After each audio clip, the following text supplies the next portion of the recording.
बिस्मिल्लाहिर्रहमानिर्रहीम। अस्सलाम वालेकुम नाज़रीन, आप यूट्यूब चैनल देख रहे हैं। मैं इमरान खान हूँ। एक बहुत बड़ी ख़बर है इमरान खान साहब के हवाले से।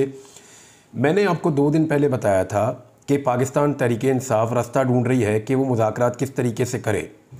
तहरीक-ए-इंसाफ़ हुज्जत तमाम करना चाहती है अपने एहतजाजी प्रोग्राम से पहले। अभी जो शुनीद है कि जैसे ही गर्मियाँ ख़त्म होंगी, पाकिस्तान तहरीक-ए-इंसाफ़ और दीगर सियासी जमातों का एक इत्तेहाद बन चुका होगा और फिर एक बड़ी एहतजाजी मुहिम शुरू हो जाएगी। हुकूमती वज़रा जो हैं वो झूठ बोल रहे हैं कि महंगाई कम हो गई है। वो ये कह रहे हैं कि अवामी मसाइल हल हो गए हैं, पाकिस्तान में बहुत ज़्यादा इन्वेस्टमेंट आ गई है, पाकिस्तान तरक्की कर रहा है। लेकिन जो आम आदमी के आदाद शुमार हैं वो कुछ और बता रहे हैं। आम आदमी की बिगड़ती हुई हालत और पाकिस्तान के अंदर जो इकॉनमी की सूरत हाल है, वो वज़रा चाहे वो सूबाई हों चाहे वो वफाकी हों, उनके बयानात के साथ मैच नहीं कर रही।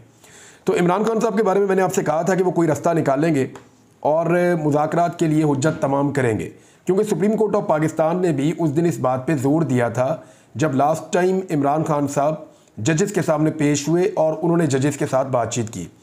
अब जो खबर है वो ये है कि चीफ़ जस्टिस की जानिब से इमरान खान को सियासी जमातों से मुज़ाकरात के मशवरे पर इमरान खान ने आमादगी ज़ाहिर कर दी है और इस हवाले से उन्होंने सुप्रीम कोर्ट को ख़त लिखने का फ़ैसला किया है।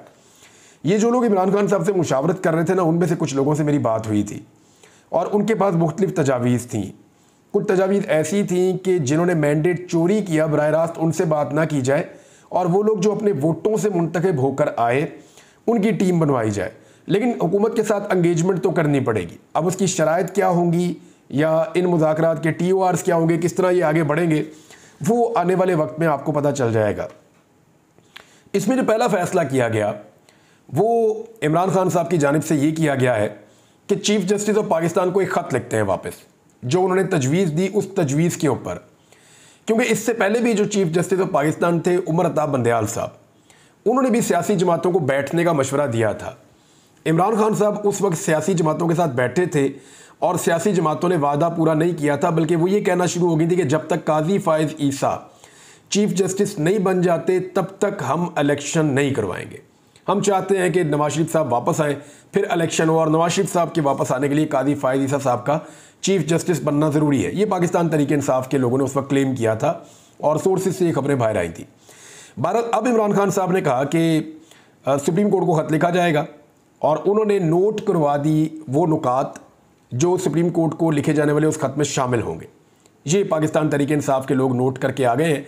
अब जो लीगल टीम है पाकिस्तान तहरीक-ए-इंसाफ़ की, वो इस लेटर को तैयार कर रही है। इसमें यह बताया जाएगा कि वो ख़त मुल्क को दरपेश माशी मसाइल और सियासी अदम इस्तेहकाम ख़त्म करने के लिए लिख रहे हैं।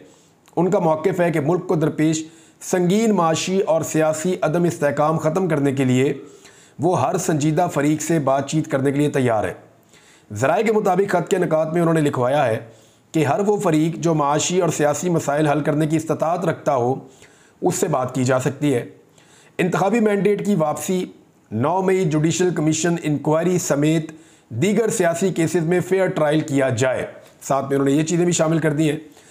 अब इस पर मैं आपको एक चीज़ और बता देता हूँ।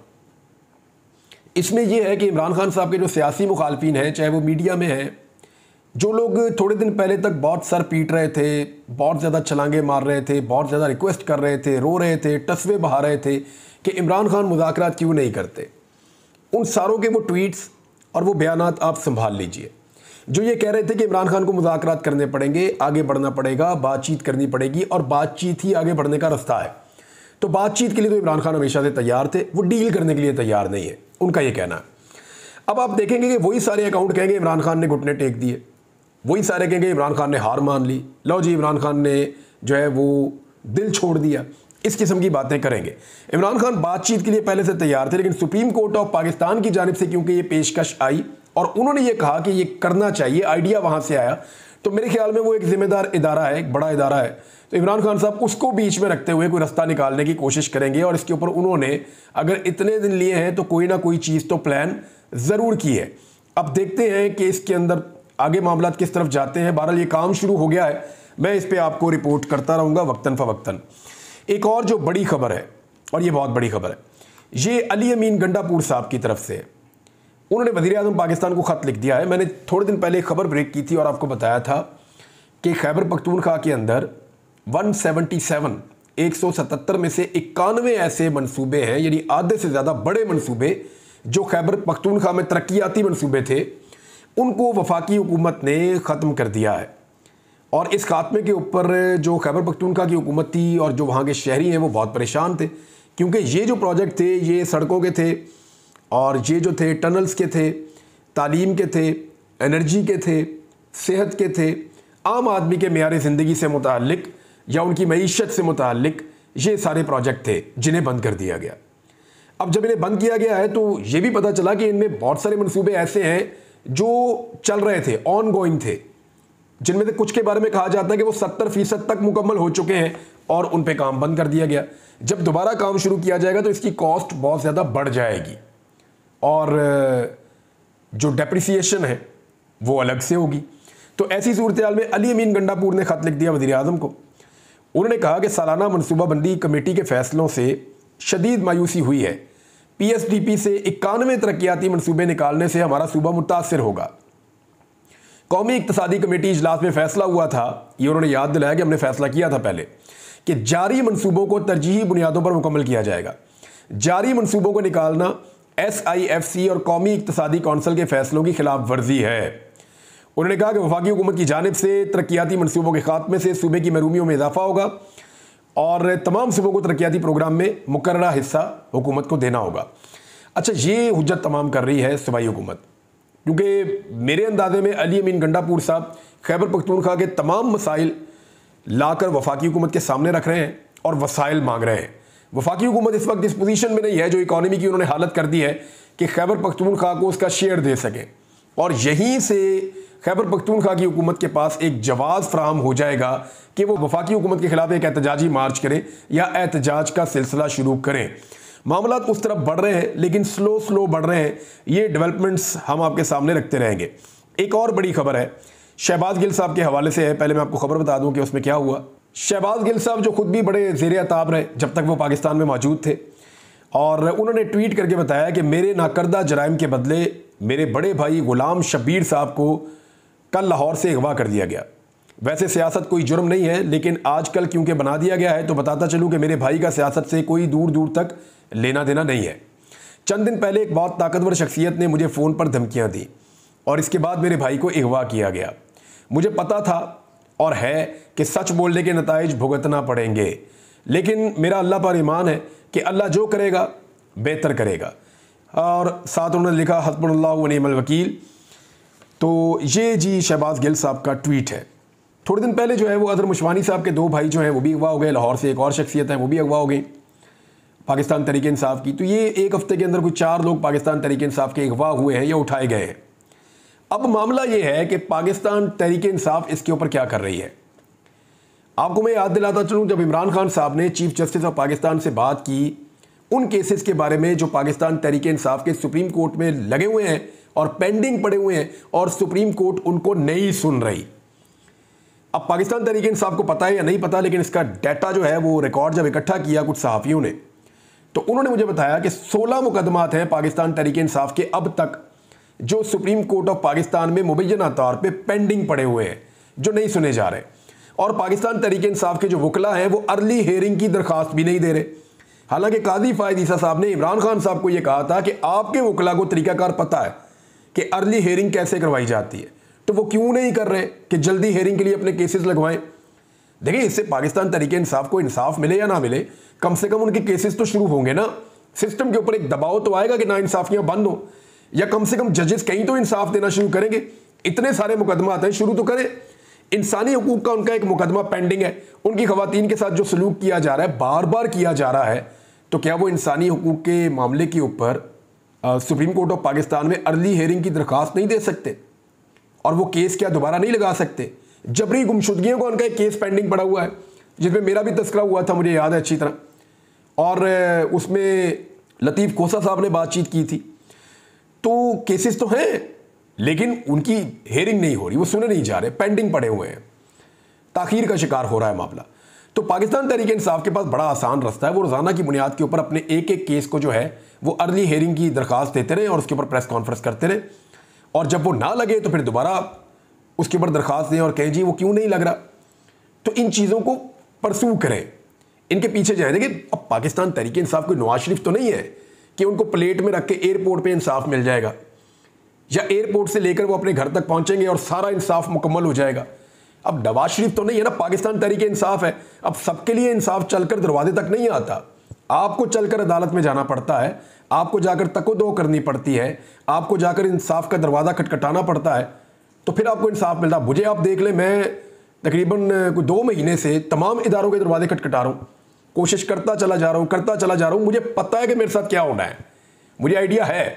यानी मुझे रात को FIA से सोर्स ने मुझे बताया कि आपको दोबारा गिरफ्तार भी किया जा सकता है और हमारे ऊपर बहुत दबाव है कि इमरान रियाज को दोबारा गिरफ्तार किया जाए। तो मैंने कहा फिर आपका मूड क्या है? तो उन्होंने कहा जी अभी हमारे पास कोई मुकदमा ही नहीं है आपको गिरफ्तार करने के लिए, हम तो यही पूछ रहे हैं कि जनाब किस मुकदमे में गिरफ्तार करें, उसने किया क्या है कुछ बताएं तो सही, ताकि गिरफ्तार किया जाए। बहरहाल वो FIA जो है, अब इसके बावजूद मैं दरवाजे खटखटा रहा हूँ।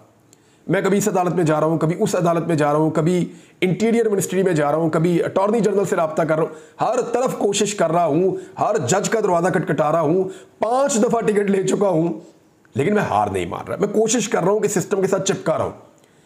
और कुछ नहीं होगा तो कम से कम भाई सबको पता तो चलेगा ना पाकिस्तान में क्या होता है।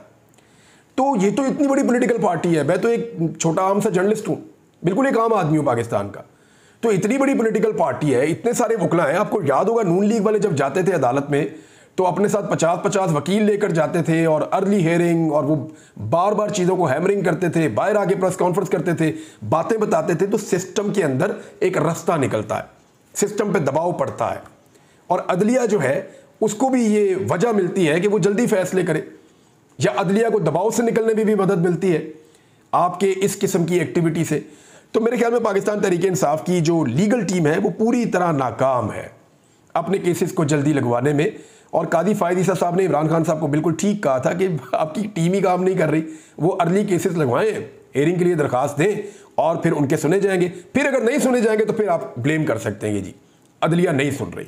जब आप कह ही नहीं रहे तो फिर अदलिया क्यों सुने, ये एक बड़ा सवाल है। एक और खबर है जी, और ये मामला है जी लापता अफराद वाला।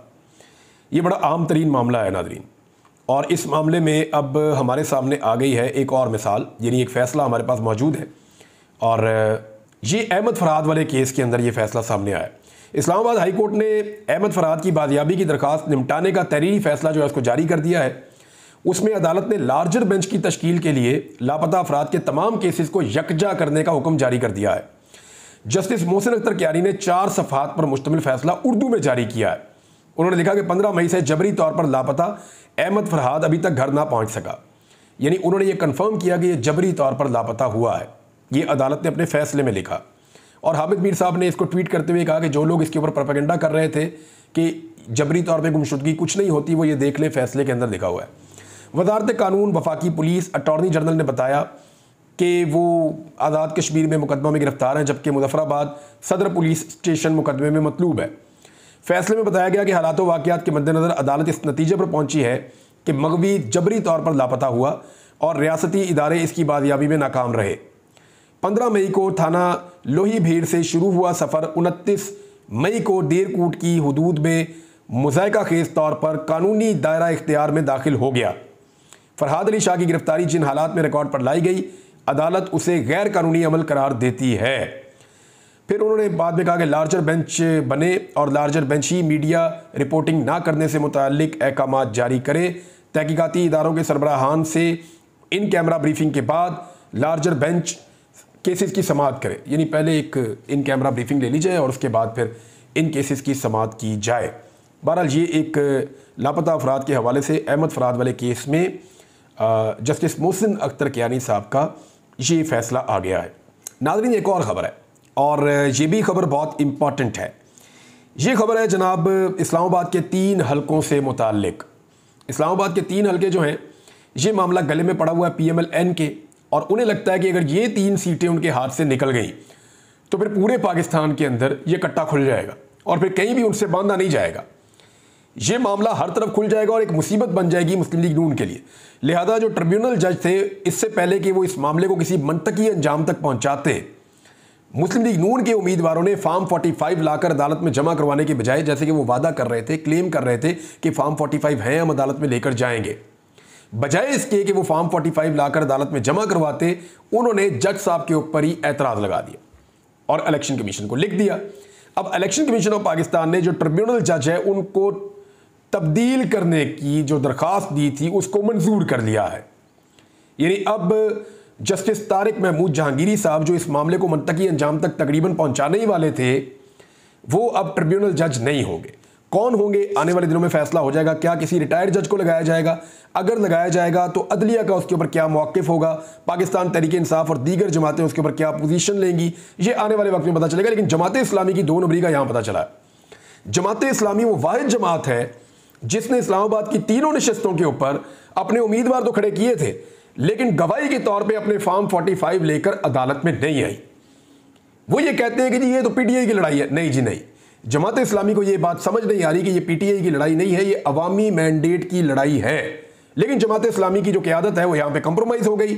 शायद उन्होंने कोई सौदा किया, शायद वो मरगूब हो गए, या शायद उन्होंने कोई फ़ायदा लिया। आई डोंट नो, मैं ये नहीं जानता कि उन्होंने क्या इसमें किया या वो ब्लैकमेल हुए। लेकिन मुझे ये पता है कि वो गवाही देने के लिए नहीं आए और उन्होंने गवाही छुपाई है। तो गवाही छुपाने वाले की क्या सज़ा है? जमात इस्लामी वालों को इस्लाम मैं नहीं पढ़ा सकता, उन्हें इस बात का आइडिया है। कुछ और खबरें नाज़रीन अगले वीलॉग में शेयर करता हूँ आपके साथ। अब तक के लिए इतने, अपना ख्याल रखिएगा, अपने इस चैनल का भी। अल्लाह हाफ़िज़।